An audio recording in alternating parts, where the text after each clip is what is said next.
नरेंद्र मोदी सरकार के तीसरे कार्यकाल के 100 दिन पूरे होने पर केंद्र सरकार ने अपनी उपलब्धियों को लोगों के बीच में रखा। केंद्रीय गृह मंत्री अमित शाह ने प्रेस कॉन्फ्रेंस कर कहा कि 100 दिन में मोदी सरकार ने 15 लाख करोड़ रुपए की परियोजनाएं दी हैं। अमित शाह ने कहा कि प्रधानमंत्री नरेंद्र मोदी के नेतृत्व में भारत विकास के पथ पर अग्रसर हुआ है। शाह ने कहा कि किसानों को पिछले 100 दिनों में 20,000 करोड़ रुपए दिए गए हैं। आपको बता दें, आज प्रधानमंत्री नरेंद्र मोदी का 74वां जन्म दिवस है। गृह मंत्री ने कहा कि भारत सरकार ने लद्दाख में 5 जिले बनाए और 3 नए आपराधिक कानूनों को भी अमल में लाया गया। इस साल जब 4 जून को लोकसभा चुनाव के नतीजे आए थे तो इन्हीं एक तरह से बीजेपी के लिए झटका माना गया था, क्योंकि बीजेपी अपने दम पर बहुमत हासिल करने में नाकामयाब रही थी। हालांकि एनडीए के सहयोगी दलों के साथ मिलकर बीजेपी ने एक बार फिर केंद्र में सरकार बनाई। नरेंद्र मोदी आजादी के बाद पहले ऐसे गैर कांग्रेसी नेता हैं जो लगातार 3 बार प्रधानमंत्री बने हैं।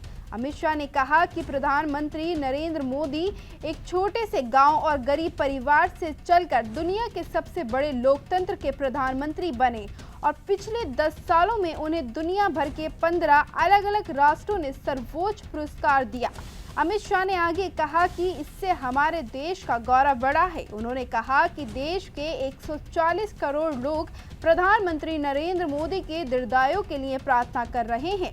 गृह मंत्री ने कहा कि देश की बाहरी और आंतरिक सुरक्षा पिछले 10 सालों में काफी मजबूत हुई है और मोदी सरकार को भारत को मजबूत बनाने में अहम कामयाबी मिली है। इसके अलावा शिक्षा के क्षेत्र में भी आधुनिक शिक्षा को समाहित करते हुए नई शिक्षा नीति लाने का काम नरेंद्र मोदी सरकार ने किया है।